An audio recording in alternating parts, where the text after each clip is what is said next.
إذن نحن اليوم بصدد حضور مراسيم توزيع مفاتيح السكنات على أصحابها. الحمد لله اليوم عائلات تلاغ تشهد يعني فرحة وبهجة وسرور لاقتناء هذه السكنات.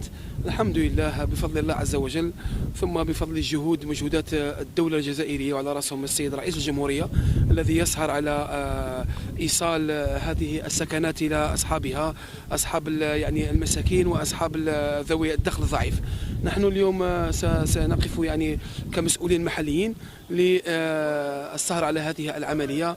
قام ديوان الترقية والتسيير العقاري صبيحة يوم الأحد 26 جانفي 2025 بتوزيع حصة سكنية معتبرة تقدر ب 150 وحدة سكنية المقسمة على حيين، حي 100 سكن وحي 50 سكن بصيغة العمومي الإيجاري، علما أن هذه السكنات مربوطة بكل الشبكات.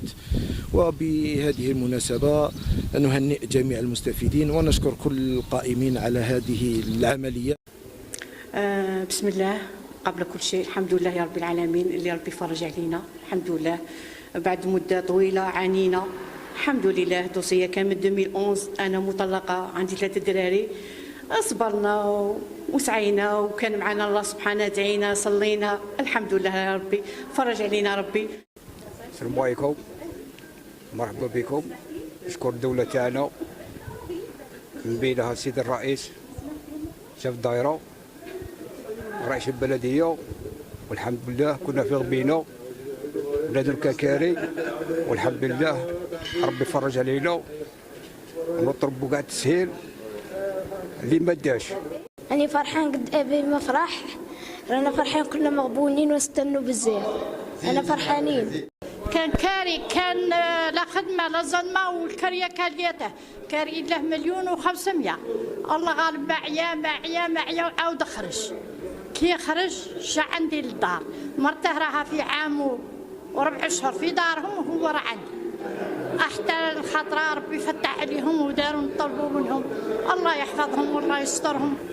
كنا نقرعوا ربي فرج علينا. شحال من عام وانتم تقرعوا الحاجة؟ 17 عام وحنا نتسنوا. كي راكي يضربوا كي راكي الحاجة؟ كي راكي تحسي؟ الحمد لله. بسم الله الرحمن الرحيم. السلام عليكم. نشكر السلطات المحلية منها رئيس البلدية ورئيس الدائرة على هذه السكنة اللي ربي جابها لنا. نشكرهم كل الشكر. استنيناها 14 عام والحمد لله ربي رجب الفرج، والعقوبة اللي ما يداوش إن شاء الله.